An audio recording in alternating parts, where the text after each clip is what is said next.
I'm a pizza delivery guy for a small independent joint in Kentucky. Now, I won't brag, but we have a reputation for being the best there is in our town, and I can't take much of the credit. I'm not one of the chefs. One of the reasons we're so popular, though, other than our buy one get one free Fridays, is that we deliver a bit further out than our competitors. You see, we had the genius idea to invest a bit of extra moolah into a couple of delivery cars with heated seats. This has the bonus of keeping the pizza warm for longer, so we can deliver further out than our rivals. One of our regular stops is a local halfway house just outside in the boonies on the outskirts of town. We're the only pizza joint that delivers that far, and our competitors claim it's too far, but I don't believe them. I think they just don't want to deal with ex-cons and former, or supposedly former, addicts. But, I'll tell you what. Most of these guys who are just out of jail or down on their luck, they're some of the best tippers you'll ever meet. Most folks like this aren't bad deep down, at least not when they're faced with a delicious piping hot pizza pie as a reward for a hard week's work, anyway. So yeah, I always enjoyed getting sent on a delivery to the halfway house. I met some real interesting people too. Sometimes they'll order real late, especially if pizza was on the supervisor, and he'd invite me to join them for a slice if my shift was over. That's the beauty of working for a little independent joint. My boss doesn't care if I chill with the customers, and I bet Papa John's doesn't let you do that. Now anyways, this one night, I got an order for a single 12-inch pepperoni. Uncommon. Normally they'd order enough to feed half a dozen or so guys, but not unheard of. When I pulled up outside the halfway house, most of the lights were off. It didn't look like anyone was in. Except there's this guy pacing back and forth in front of the steps. He's studying his cell phone, looking very nervous and bothered. And I could see his very pale complexion in the headlights of my delivery car. Well, no worries, I thought. He's probably just jonesing for some pizza. And so I fished the bag out of the heated passenger seat and headed over to him. I opened with a nice greeting, but my words just die right there on my lips. I can just tell this guy isn't right. He's acting like a heroin junkie desperate for his next fix, scratching his neck, his eyes, darting this way and that, and I checked the name on the receipt. Hey, you Freddy? I asked him. And he looks at me, nods, and then his phone seems to buzz. His eyes are darting back down to it like the phone itself is what's giving him his fix, but if this was a fix, it was a bad trip.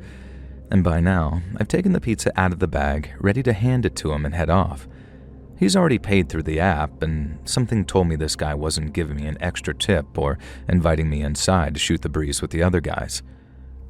I'm real sorry, Freddy says. And for a moment, I don't understand what he's saying. And then this fella just sort of fully uppercuts the pizza box that I'm holding. Just punches it upwards and towards me, so the damn pizza, thankfully still boxed up, smacks me in the face. I'm momentarily disoriented, and then Freddy continues to charge me. For this small, wiry guy, let me tell you that he was strong. I take a blow to the head, thankfully softened by the pizza box in my face and a swift jab to the ribs. Then, with the strength of someone who absolutely has to be driven by more than just regular energy, he shoves me to one side, runs straight for my car, and leaps in. Now, the fool that I am, I'd left the keys in the ignition to keep the headlights on.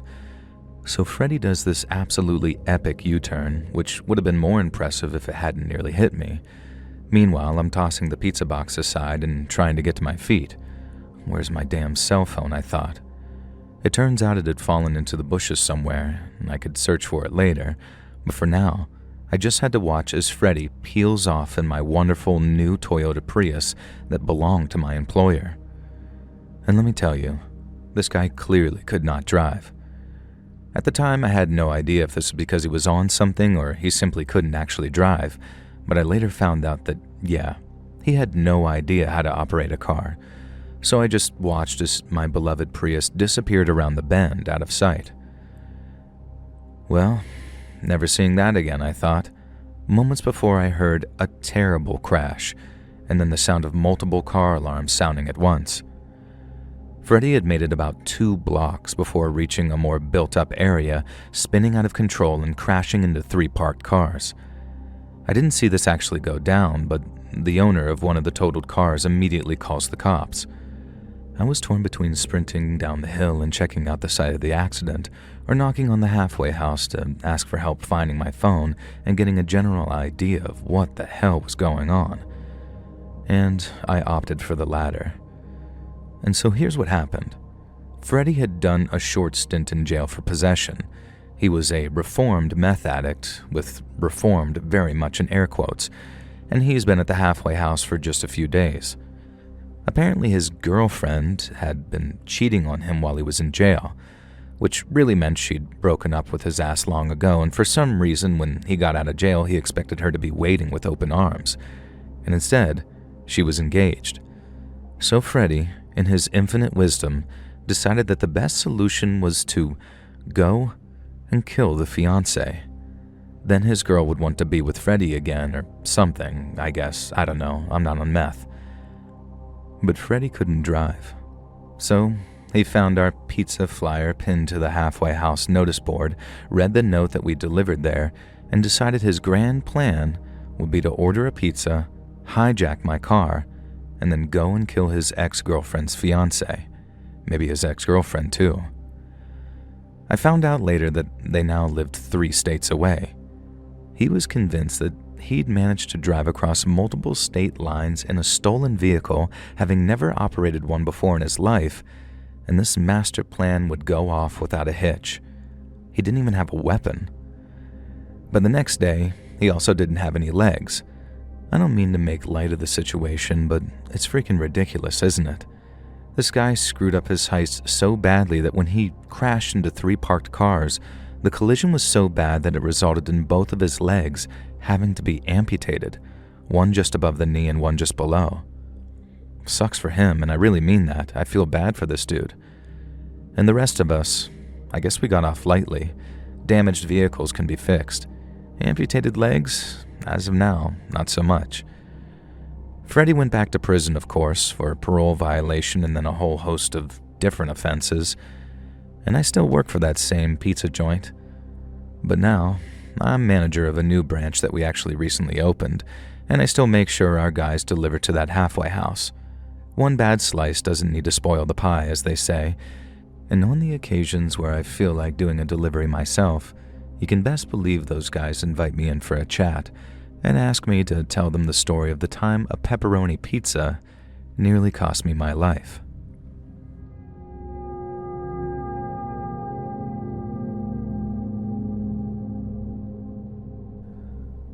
I'm from Cornwall, in the very southwest of England, so I'm very sorry for any strange punctuation and such, and I hope I don't come across like a thunder-twunt cuckwit. Now, any road, I was a pizza delivery guy in the UK for a few years, ending in 2020 after I got COVID and had to self-isolate, by which time people just weren't ordering pizza in our little village anymore. We have a bunch of things in the UK. Proper cheese, Marmite, old remnants of World War II where you least expect them, Cornish pasties. You know what we don't have, though? Kaiju. At least, I thought we didn't, up until that night in the winter of 2017. I was sent out by the big pizza chain that I worked for to deliver a pizza to an address I'd never heard of. It fell just inside of our delivery area, and I was one of the moped drivers, and it was a bit of a struggle to follow the GPS directions while riding a scooter, so I kept having to pull over. I knew for sure that by the time I reached the customer, the pizza and sides were probably going to be cold, which meant a complaint and probably a discount that would come out of my wages. To make matters worse, the route seemed to be leading me down the back roads through the forest. Now, nothing wrong with that, in the daylight, but I've always been a bit of a scaredy cat, not gonna lie, so I just hunkered down and headed for roughly where I thought the location was. And then, I heard the kaiju sound. You know the sound. You probably heard something like it 1,000 times, even if you haven't seen a single Godzilla movie. It's like that bwong from Inception mixed with Godzilla's roar. Hollywood uses it in trailers all the time, but less so back in 2017. But every time it's an indicator that something big, bad, and terrifying is coming. Boing! I heard it through my crash helmet. Boing! I kept driving, not wanting to look up. Now I knew deep down that a freaking Godzilla wasn't going to be towering over the trees. I knew a T-Rex wasn't going to come charging after me, and I knew King Kong wasn't about to beat his chest and howl at me, and I knew Leonardo DiCaprio wasn't about to tell me I was in a dream. But the sound was happening. I wasn't imagining it. Things just got weirder when I saw a cardboard sign up ahead attached to a tree. It literally said, "Pizza Guy this way." Yeah, that wasn't sketchy at all. Godzilla roars and a mysterious sign. I should have just booked it out of there. Except now I realized where I was. Out in the woods was an old World War II bunker. We used to hang out there as kids sometimes, and there was an old broken air raid siren attached to the outside. Wincing against the sound, I realized that someone had got it functioning, at least enough to play their own recorded sounds through it. Now you might think I was a total muttonhead for grabbing the pizza and heading to the door of the shelter, but I kinda knew who was staying there. It was a group of squatters, hippie types who wanted to live off the grid and had decided to make that air raid shelter their home until presumably the council came along and kicked them out. I knew because a buddy of mine had been hanging out with them a bit, and it made sense that he might have been the one to order pizza or at least orchestrate it. I knocked on the door to the bunker. No answer. Well, I wasn't having that. The order was a cash on delivery. If the pizza didn't get paid for, I didn't get paid.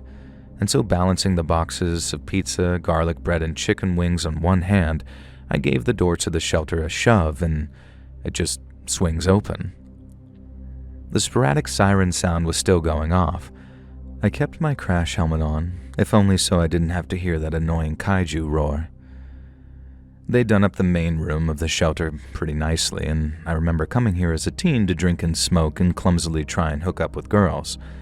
The place used to be covered in shite graffiti and stank of piss, and now it looked like the hippies had painted it, spruced the place up. There were even a few potted plants sitting around. It would have been nice if not for the utterly eerie feeling caused by it being deserted. I was getting pretty fed up with carrying the food around and also that roaring kaiju sound, so I looked around, and there was a desk and what looked like some kind of audio equipment. Although to me it looked defunct, switched off maybe, but at least I had somewhere to put the food down, and inside the shelter the noise was nowhere near as bad.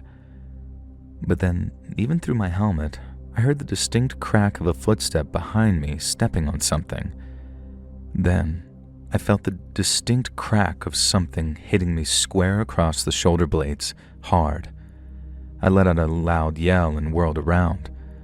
The guy who stood in front of me was topless, his hair long, lank, and greasy, and he had a wild and unkempt beard. His torso was smeared with something. Let's just say that it didn't smell good. He was holding a pole cue, and that's what he'd hit me with. I can't tell you exactly what he yelled at me, but it sounded something like, "Terrible lizard man, suckin' him, Willie." And then he smacked me with the pole cue again. This time he hit me in the head and the pole cue snapped in half.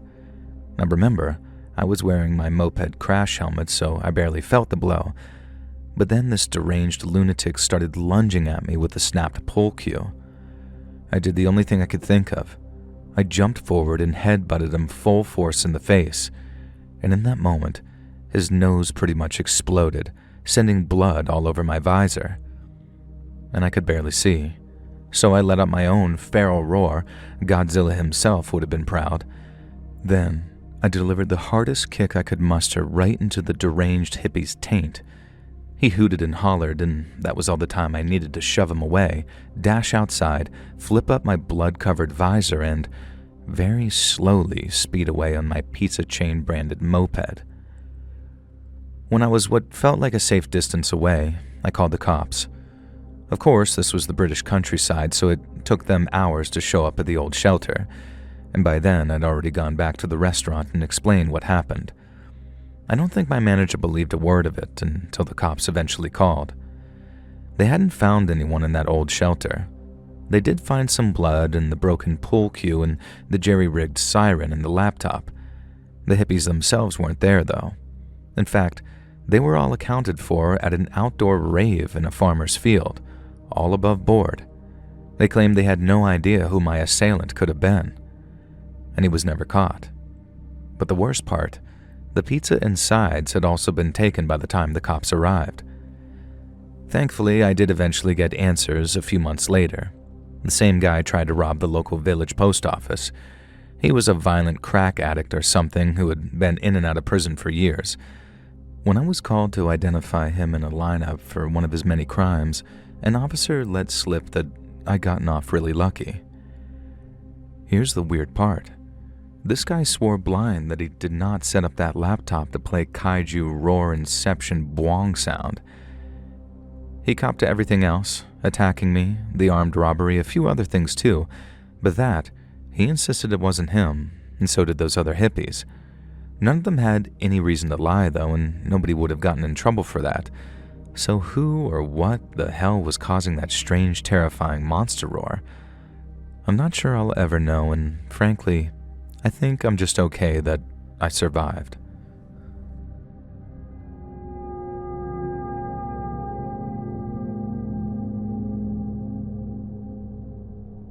I work for a pizza restaurant that prides itself on getting things right, and we're hella anal about it.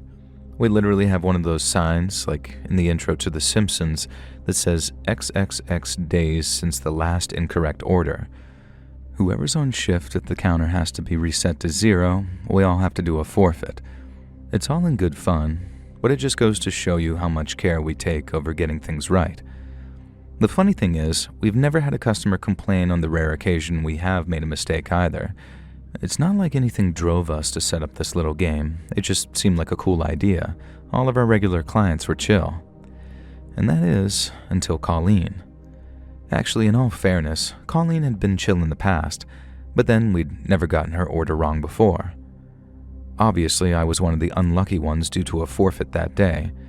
I was the delivery driver, which meant that I should have quality checked the order before heading out.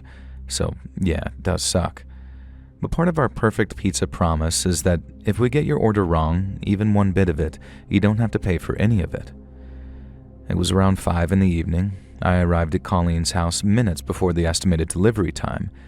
She'd clearly just gotten back from taking her kids to band practice or ballet or something, and she was hustling her children, a boy who looked about 12 and a girl who looked about 8, out of their station wagon. When she saw me, she huffed and was clearly flustered already, scolding me for being early. And as politely as I could, I told her that our estimated delivery time was just that, an estimate, and 6 minutes early was typically considered good. I could see her eyelid twitching at this, and her face was going red. The term Karen really wasn't a thing at this point, but Colleen was clearly going to be a Karen before Karens were cool. The kids were both just really excited that the pizza delivery girl had shown up. Colleen, meanwhile, was determined that because I was early, there had to be something wrong. First, she inspected the garlic bread. I've never seen anyone study garlic bread with such scrutiny. At one point, she was sniffing it so closely that I thought that it might go up her nose. The garlic bread was fine, and so was the rice, and so was the pasta. And then she opened the 20-inch pizza box, a delicious-looking margarita pizza with extra cheese. The kids looked on with awe and excitement. Colleen, meanwhile, flushed beet red. Her eyes opened wide in that kind of angry, preemptive way that some people manage when you just know that the poop is about to hit the proverbial fan. She looked at the pizza, and then she looked back at me, and then back at that pizza again, and then back at me. She spoke her next words slowly, carefully, deliberately, like I was the stupidest person she'd ever met. There is no pineapple on this pizza. That's correct, ma'am. And for a moment, I was confused. Why would there be pineapple on a double cheese margarita? There's supposed to be pineapple, you little idiot girl, Colleen hissed. I looked down at the receipt. Balls. She was right. She'd ordered pineapple as an additional topping on the margarita. Ma'am, I'm so sorry, I said. But good news. This means your whole order is free. Colleen stared at me like I just told her we'd filled our stuffed crust with her dead grandmother. Angrily, she hissed that she does not care about free. She cared about the missing pineapple. She wanted the missing pineapple. And then her kids, bless them, spoke up. They said they really didn't mind, that they didn't actually like pineapple on pizza all that much. I thought I could see fear in the son's eyes as he spoke, and that's when I knew something was very wrong. "We ordered pineapple!" Colleen shrieked. Then, with a dexterity that only an angry soccer mom can muster, she hurled the entire 20-inch pizza box straight at me. It hit me square in the face, and I just stood there for a second, trying to push down my bubbling anger. I couldn't retaliate. I couldn't even yell back. Never before had I experienced a customer hurling a pizza in my face, and it was still hot. It hurt. The most I could do was quickly reach up and try and wipe the melting cheese off my skin before it burnt me. Colleen's daughter had begun to cry. "Well, now look what you've done." Colleen screamed at me, as if it was my fault and not her lunatic rampaging outburst. I didn't think that it could get worse from there, but I didn't factor in Colleen's insanity, nor did I factor in her seemingly fresh manicure. This smartly dressed, tightly wound woman in her 30s leaped at me like some kind of horror movie werewolf. Her claws were out, and she wanted to hurt me.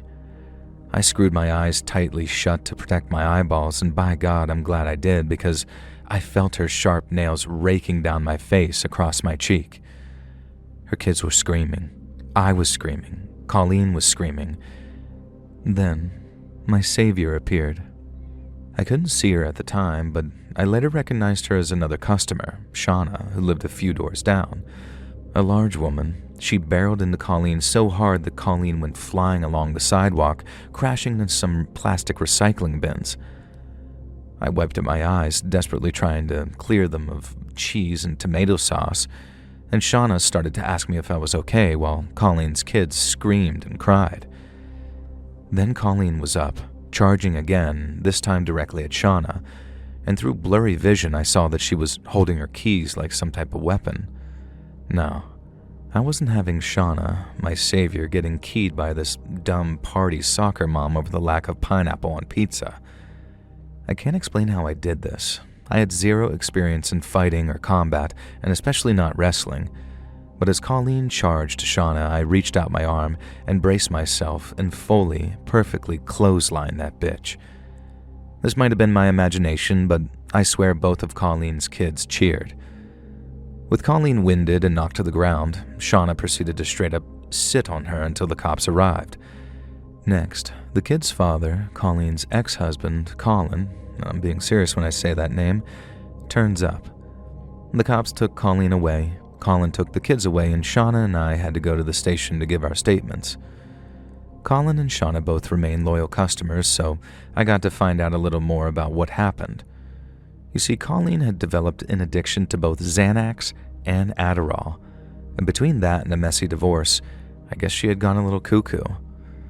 Colin had been fighting for custody of the kids, but the courts in our state aren't particularly known for siding with fathers.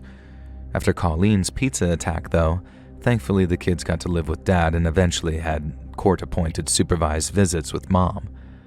Colleen didn't go to prison. She went to a psych ward for a bit and then rehab, and I agree with that decision. Meanwhile, Shauna, Colin, and the kids were given VIP cards to our restaurant, which meant that they could eat there twice a month totally for free. Oh, and in case you're wondering, the boss decided we could waive my forfeit for the incorrect order this time. Being almost blinded by pizza and false nails was deemed punishment enough.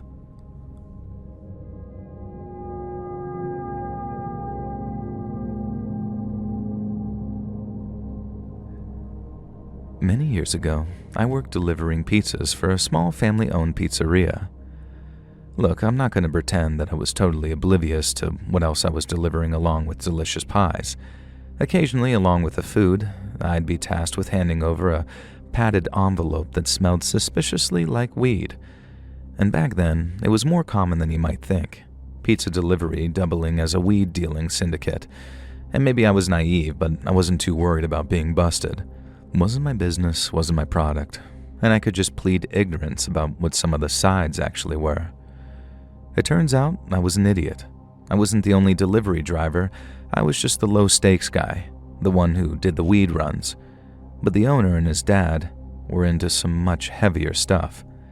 I found this out the hard way, although I guess it was harder for them than it was for me. So here's how my average night shift would go down. I was nearly always paired with this guy named Dan. Dan was an old-ass man, easily in his 60s, probably older, and he was the father of Kurno, the owner. Dan and Kurno were two of the best pizza chefs that the world has ever known, and I stand by that. Once you've tried a deep dish Dan or a stuffed crust Kurno, you'd be converted. I'm convinced they could have dominated the pizza business even without the side trade and drug dealing, but I guess we'll never know. Kurno has his own delivery boys, and I was always paired with Dan. I think when Dan and I were working, that was just the soft stuff. Kurno and his boys handled the crack, the smack, and God knows what else was doing the rounds in those days. Dan, full name Bogdan, moved to America as a teen from Serbia, so who knows what kind of thing he knew how to cook up. I heard crocodile mentioned in the aftermath, but I think that was just a rumor. Now anyway, I loved Dan. He was one of the nicest, sweetest, most gentle old men you've ever met. I vaguely knew that he'd seen some heinous stuff in Serbia, but he never talked about it. He made a killer pizza, and sometimes he'd hook consenting adults up with a bit of weed before it was legal. Big frickin' whoop. I loved him, and I loved working with him. Kurno, not so much, but just because he was aloof and a bit scary. He was a big, stoic, and cold individual, and I was a scrawny-ass little runt of a kid who grew up with a stepdad who was a bit of a dick weasel. The point is, I loved Dan, and I loved working for him. It was a Saturday night. We got the call in, a normal order of a deep dish Dan, our Saturday signature special. Probably some sides too, I forget, so these were the days before GPS and apps and things like that, so if you had to deliver an address you didn't know, you used a map. And so that's exactly what I did. Dan cooked up a mean pizza and I headed out in the van to deliver it. When I reached the location, I figured that there must be a mistake. It was a boarded-up, condemned building that clearly did not have anyone living there, let alone someone ordering pizza. I double-checked the map. Definitely the address I had written down on the order slip. Thankfully, there was a payphone nearby. Remember those? I sure freaking do. And I called up the restaurant to check with Dan in case I'd written the address down incorrectly. Dan didn't pick up, and that was weird. Maybe we'd had a rare walk-in customer. It wasn't impossible. I called a couple of more times over the next 15 minutes, and there was still no answer. I was beginning to get a real uneasy feeling in the pit of my stomach. By now, the pizza had gotten cold anyways, so I made the 20-minute drive back to the restaurant. I could tell something was wrong as soon as I got there. The front door was open. Dan never left it open. If a customer left without closing it, Dan would be there in seconds to keep the heat in. The second indication was the smell of barbecue coming from the kitchen. Sure, we had meat feast pizzas and other meat dishes, but nothing that smelled like this. Our food didn't smell wrong. In the kitchen, I didn't want to look at the elephant in the room, and so I looked at what had been written on the wall first. It was written in tomato puree, I found out later, but of course at the time I thought it was blood. It was a simple message. Your pizza's done. Then I looked at the man, shoved into the pizza oven, only his lower torso and legs visible. I could see that the dials were turned all the way up, and I could smell that the dials were turned all the way up too. I think that's what makes me feel the most sick to this day. The fact that Dan's roasting face smelled almost appetizing. Somewhere in my primal brain, I just smelled cooking meat, and I felt a pang of hunger before realizing this was freaking Dan, my beloved co-worker, the owner's dad. I just hoped he hadn't suffered. A large butcher's cleaver was embedded between his shoulder blades. I really hoped that he'd been murdered before they cooked his face off. And later I found out that he was very much alive as they held him in that burning hot oven, and I don't like to think about it. And as I stared, horrified, frozen, about to piss my pants, I heard a scream from behind me, a guttural, tortured howl of grief.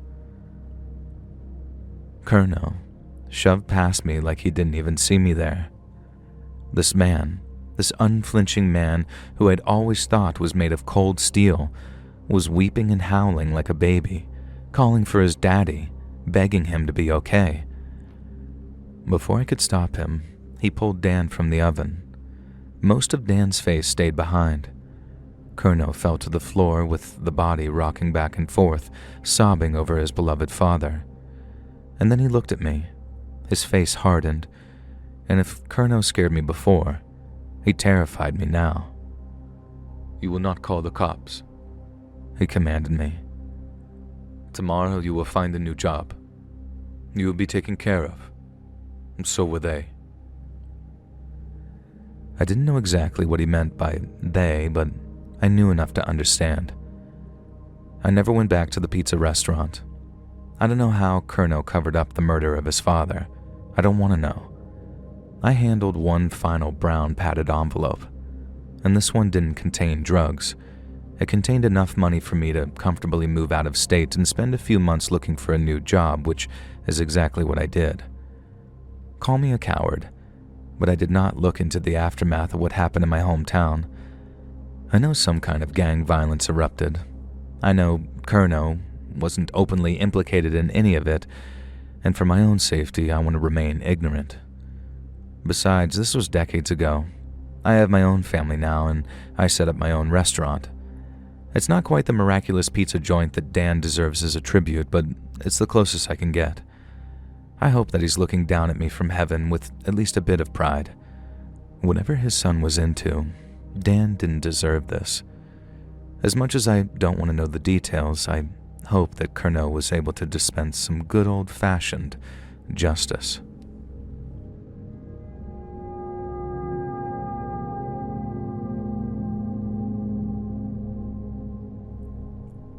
I'm a delivery guy, but not a pizza delivery guy. I'm a long-haul trucker delivering all manner of things, usually washing machines or games consoles or fridges. Things you'd think are safe to transport, but you'd be surprised what people will heist. Now, true story, a truck carrying the entire U.S. shipment of the Killing Joke action figures got robbed at gunpoint recently. Google it if you don't believe me. Anyway, when this went down, I was on a cross-country haul to Albany from Dallas. I'm legally not allowed to say what exactly I was carrying, but let's just say it was very expensive, very desirable equipment of the medical variety. The kind of cargo that'd make me a bit more jumpy than microwave ovens or custom kitchen deliveries. If you get that reference, congrats, you're an old man like I am. The journey was said to be just over 24 hours, which meant that there was a rest stop and a few hours sleep on my itinerary. I timed things so I'd get to stop at one of my favorite rest stops in Kentucky at around midnight. They had a killer 24-hour diner there, and some other truckers I'd become familiar with over time often stopped there too, so we'd meet up and shoot the breeze. Imagine my disappointment when I pulled into the truck stop, only to discover that the diner was closed for refurbishments, and the only other vehicle in the lot was a beat-up old Range Rover that looked like it had been abandoned there months ago. Nobody was answering the CB radio either, just a completely dead night. Ah well, I thought, it happens.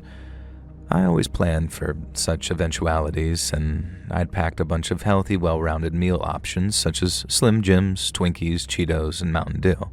You know, all that good stuff that helps keep my trucker bod slim and svelte. I chowed down on some dried meats, mainlined a Twinkie or four, and listened to a couple of CDs and then decided to catch a few hours sleep before continuing on. Normally on the road I sleep like a baby. I just slip into the passenger seat, recline it a little, and I'm out like a shot. That night though, no dice. Something felt off. Maybe it was the diner with all the lights off, maybe it was the empty truck stop lot, maybe it was the flickering street lamp near the turnoff. Now, I'm not a superstitious man. I can't explain it. I just had a bad feeling. Real bad. Like something about the whole place was wrong. Now, let me stress this here. I'd been to this truck stop at least a dozen times in the past. It was a favorite, but it was usually a hub of activity, even in the middle of the night. Being here alone felt like I'd crossed some kind of portal, like I was in another world. I really am not the kind of guy who falls into this type of thinking, though, I promise. I love horror movies precisely because they don't scare me. Yeah, I get a little paranoid about my cargo getting robbed very occasionally, and I guess that played into it here. But this was something else, man. It sounds like a cliche, but it was like an ill wind was blowing. And I mean that figuratively and literally. It had been a calm night, but as soon as I parked, the wind kicked up. Dust and leaves and debris billowing up around the parking lot. Then there was the abandoned Range Rover. I could swear the windows had been busted out. Was it burned up? I couldn't tell. And then a voice in the back of my head was telling me to go check it out. I had my trusty sidekick, Kirsty. Kirsty's my shotgun. Don't go anywhere without her. If I'm not supposed to have her, then I have a hiding place and, well, I'm not going to implicate myself, but she stays with me at all times in the truck. The idea of walking over to this abandoned car, though, just gave me the full-on, unfiltered heebie-jeebies. And the more I thought about it, the more it started bothering me. My mind started drifting towards various possibilities, and then it started drifting in general until suddenly I was falling asleep. I was nodding off into dreamland. At that moment, I heard a knock, knock, knock. And holy freaking Christmas, I jolted awake. Was I dreaming? Knock, knock, knock again. A little quieter this time, but someone was tapping on the driver's side window. And as I mentioned, I sleep in the passenger seat, and with the truck cab light off, I couldn't really see who was knocking. I could just see the vague shape of a human. I flicked the interior light on, which made it even harder to see who was out there, and I gestured for them to come around to the passenger side, hoping they'd get the hint. And then, it was like they just disappeared, like they ducked down out of view. What the hell? I shut off the interior light. A minute had passed, and then two, and I was starting to think that I'd imagined it, and I'd still been dreaming. Knock, knock, knock again, harder, this time right next to me, the passenger side window. And I jumped up. Okay, this wasn't cool. I grabbed my flashlight from the glove compartment and shone it at the visitor. He was dressed in a pizza delivery outfit, a very well-known brand. He had the jacket and he had the cap, brim pulled down low over his face. He didn't seem bothered by the flashlight shining right in his face, but I angled it away regardless and then, against my better judgment, wound down the window. Can I help you, buddy? I asked. The pizza delivery guy seemed to grin at me. I got the pizza you ordered, my friend, he said. I had not ordered a pizza. I was in the middle of an abandoned truck stop. My phone didn't have reception. The only way I could have ordered pizza was over the CB radio, and, well, obviously I hadn't. I explained this to him, and not once did this guy's grin falter. I could barely see him in the darkness, but his smile was like this bright white catching the light reflecting off of it. The pizza delivery guy reeled off some real name and said that no, definitely the pizza was mine and I'd ordered it. I reiterated that I had not and I didn't want pizza. In truth, I did, absolutely, but I wasn't accepting a strange pizza from a strange grinning guy. Now I shone that flashlight at him again, and that's when I noticed the absolute state of his uniform. If this guy was a Domino's employee, then his uniform had not been replaced since probably the 90s. It was torn, it was filthy. His cap was ripped with bits of hair sticking through places, and the logo was partially unstitched.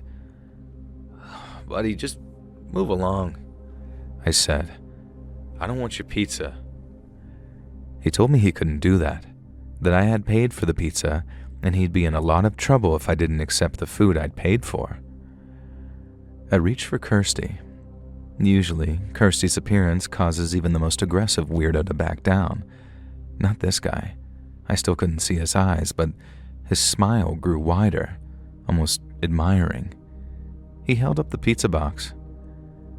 You really don't want this pizza? He said, and my stomach growled. And that's when he tilted his head back and I saw his eyes, or more accurately, his eye. His left eye was bloodshot, wide and staring, and his right eye was just missing. It was covered not by an eye patch, but gauze. And for a moment he stopped smiling, and somehow that was a relief. And then I cocked Kirsty. Listen, buddy, I'm gonna drive off now. I suggest you step back. I said. No way was I staying here any longer. I'd find somewhere else down the line to rest. No! His sudden yell made me jump, and I cursed myself for being fearful. The smile didn't leave his face, though, but his eye looked almost sad. It's your pizza. You have to take the pizza. I'm gonna put it on the ground and leave, and then you can get it. And with that, the pizza guy in the filthy uniform walked straight backwards, placed the pizza on the ground, and then continued to walk backwards towards that Range Rover, never once taking his eyes off me. Finally, when he was far enough away, he did turn and got in the car. I heard the engine start and he drove off, and sure enough, in the glare from his vehicle's headlights, I could see that all the windows had been smashed. I know I should have just driven off, but I was curious. Clutching my shotgun, I climbed out the truck and walked over to the pizza. I picked it up, opened the box, and reared back. There was a pizza inside, but it was clearly about a week old. It was moldy, rancid, reeking. Maggots crawled all over the surface, and I recoiled and tossed it across the lot. Then something occurred to me. I went to the back of the truck to check the doors. Had I been robbed or scammed somehow? No, the truck was still locked up tight, but scratched into the paint were 2 words. Don't eat. I hopped into the driver's seat and hightailed it out of there. I didn't stop until I reached Albany. Kirsty did not leave the seat next to me for that entire trip, and I have no explanation as to what happened. Now, I don't believe in anything supernatural, and the man clearly was flesh and blood. I'm pretty sure it was just a couple of tweakers who wanted to put the spooks up some hapless trucker, maybe rob them. And if that was their plan, it worked. While it scared the crap out of me, it has given me an excellent story to tell over the CB radio over the years. However, on the downside, I've never been able to look at pizza the same way again.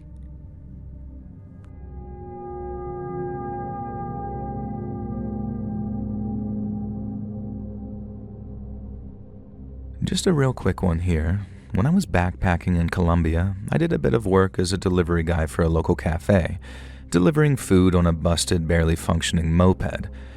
And I'm not sure how legal it was. I was there on vacation and didn't really pay much attention to visas and the right to work and all that stuff, but given the other crimes that went on, I'm not sure that delivery takeaway for cash under the table really compared. I don't know why I was targeted. I'm not even sure I was targeted. I think I just got extremely lucky. I was working for a little cafe called Popu's, rattling around on the moped to bring food to all sorts of shady characters.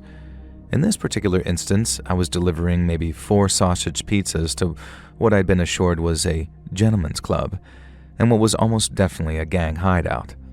I say that almost definitely because I never actually made it to my destination. Sure, there I am, my moped puttering along down a deserted road late at night, when suddenly I see something fly across the road. I don't react quick enough and run straight over the spiked strips that have been tossed across the street. Next thing I know, multiple voices are yelling variants of "get him, kill him, butcher him," etc. in Spanish, and then 4 masked men come bursting out of the trees, charging towards me. 2 of them are swinging machetes, one of them has a freaking scythe, and the other has a baseball bat. Now, surprisingly enough, I don't want to die for no reason in the middle of nowhere, Colombia. So, I run for my absolute life. Genuinely, I ran through the forest and scrubland for a solid 40 minutes, and these guys would not relent. They wanted blood, and to this day I have no idea why. Maybe they thought I was a member of the gang that I was on my way to deliver a pizza to. Maybe they wanted to send a message to Papu's, the cafe. Maybe they just really enjoyed killing tourists, who knows. Eventually I came across a farm. I was dead tired, it was pitch black by now, and I followed the sounds of oinking into the barn. Inside were at least a dozen huge pigs, and I won't lie, I'm a bit scared of pigs. They bite and tug and crash into you, and they're generally pretty intimidating beasts. But it was either the pigs or the machete-wielding maniacs, so I slipped inside one of the pig pens, crouched in the corner, and tried to cover myself with straw. Then, the biggest pig I'd ever seen in my damn life came over to me, and for a moment it looked like it was going to sit on me. I'd escaped being hacked apart just to be crushed by a piglet. But then, the pig laid down in front of me, it grunted and snorted, and a few other pigs joined in, and they created a sort of pig shield, hiding me from view. The machete-wielding gang members burst into the barn. Some of the other pigs started grunting and honking at them and began to bite at their ankles. I was worried they'd start attacking the pigs, but no. These armed men seemed pretty petrified by these hogs. And that's how I spent the rest of the night, cowering behind a gang of pigs, hoping that the machete gang wouldn't return. And thank the Lord Almighty above they didn't. And when morning came, I stumbled out of that barn and came face to face with the farmer. Thankfully, I spoke enough Spanish and he spoke enough English for us to understand each other. He gave me a ride back into town. I didn't even bother handing in my notice to Papu's. I checked out of the hostel I was staying at and got the hell out of the country as soon as I could. I'm never going back to Colombia, never will. And you know what else I've never done? I've never eaten sausages again.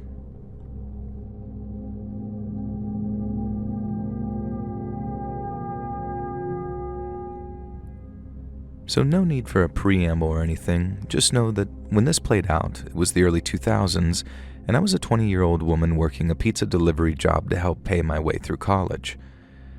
I was based in a city, so we had so many different customers it was hard to keep track of regulars. One regular order I did remember, though, was this really sweet old couple who lived in a small suburban bungalow.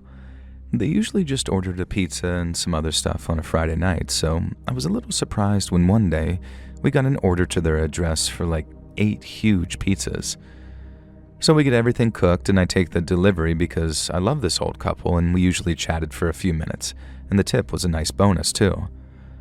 So I get to the house and even before I knock on the door, something seems wrong. Loud, pumping techno is coming from what seems to be the basement. I knock and the door gets opened. I'm not 100% sure, but I am 99.9% sure that the person who opened the door wasn't either of the old people.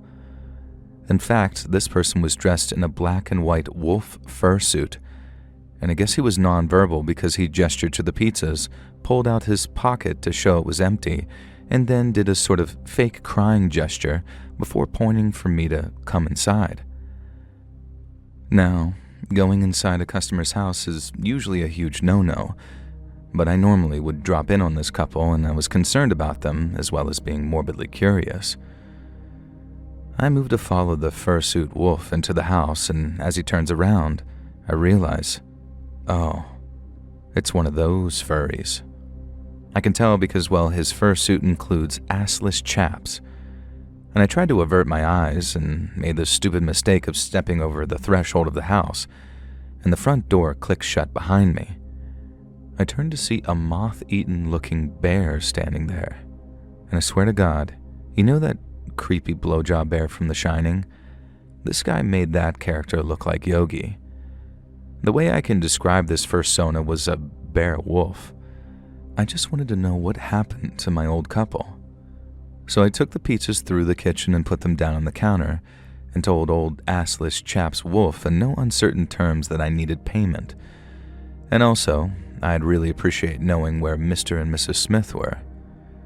The wolf and the bear both mimed laughter, as if this was the funniest thing they'd ever heard. Now, I know, please don't scream at me for this next bit. They gestured toward the basement where the techno music was coming from, and against everything I've ever learned from every horror movie and listening to Let's Read, I followed them. And Christ almighty, there was every kind of animal thing you can imagine. An owl dressed in leather bondage, a unicorn showing off almost everything, cartoon cats in diapers, and at the center of everything was a man wearing a bat mask and a cape. And I know that he was a man because that's all he was wearing. And there was my beloved old couple, sitting on a couch, looking absolutely terrified. Are you guys okay? I asked them. Mr. Smith looked at me, and Mrs. Smith looked like she was about to burst into tears. Our grandson came to visit, she said, gesturing to the assless chap's werewolf. And he brought some friends, Mr. Smith said. I had no idea what to do. The furries hadn't done anything directly threatening, but I still felt unsafe and uncomfortable, and clearly so did this older couple. That's when I saw the table set up in the corner with what was very obviously a makeshift meth production lab. And from the looks of it, and the haphazard way these fursuit-wearing freaks were tossing around chemicals, this was unsafe enough to take action. Now I hurried over to the old couple, saying, "Come on, we're leaving," and they both got up. We made it to the basement stairs and then up the hallway. We were nearly home free. And then the bear reared its ugly head, and Mrs. Smith began to cry. Then from downstairs, a low but audible explosion. Suddenly, furries were streaming out of the basement, coughing, screaming, yelling. The naked Batman came barreling past us, swinging free in the open air as he dived out the front door. The grandson, the assless chap's wolf, literally shoved his grandmother out of the way to get to safety. I caught her, dragging both her and Mr. Smith out into the lawn. We took in the fresh air, just in time for another explosion to rock the house. Flames began to spread from the basement into the hallway. Furries were fleeing left and right. Mrs. Smith continued to cry. Mrs. Smith just stood there shaking his head, and the grandson leaped into a car with that bear, and the pair of them took off. Soon, nearly all the furries were gone. The only one who remained was the naked man-bat, and I'm so grateful that he did, because he testified as to exactly what happened, even if it meant outing his double life as a lawyer with a fetish bat persona. Props to him. Not all heroes wear capes, although this one did, and only a cape. I did stop delivering to that old couple, though. Things just felt different after that, and while the story may seem borderline comedic, it was genuinely one of the most terrifying moments of my life, barely making it out in time. Hey friends, thanks for listening. Click that notification bell to be alerted of all future narrations. I release new videos every Monday and Thursday at 9 p.m. Eastern Time, and there are super fun live streams on Sundays and Wednesday nights. If you got a story, be sure to submit them over at my email, LetsReadSubmissions@gmail.com, and you might even hear your story featured on the next video. And if you want to support me even more, grab early access to all future narrations and bonus content over on Patreon, or click that big join button to hear about the extra perks for members of the channel. And check out the Let's Read podcast, where you can hear all of these stories in big compilations, located anywhere you listen to podcasts. All links in the description below. Thanks so much, friends. And remember, always crank that soldier hog. You.